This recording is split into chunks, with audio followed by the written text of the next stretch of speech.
خب من سلام عرض میکنم خدمت شما دانشجویان گرامی و براتون آرزوی سلامتی دارم. از خداوند بزرگ برای کشور عزیزمون هم آرزوی سربلندی و عزت دارم و برای دانشگاه صنعتی شریف که خونه خودمونه، جایی که هر جا باشیم خودمون رو شریفی معرفی میکنیم، آرزوی بالندگی و سرافرازی دارم. خب جلسه قبل که روز یکشنبه خدمت شما بودم، وقتی که در مورد مطالب جلسه بعد یعنی امروز داشتم صحبت میکردم که چه مطالبی رو میگم، داشتم تو دلم آرزو میکردم که کاش این جلسه بعدی رو تو دانشگاه برگزار کنم و در دفترم بتونم این کار رو انجام بدم.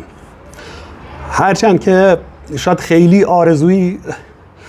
در دسترس برام نبود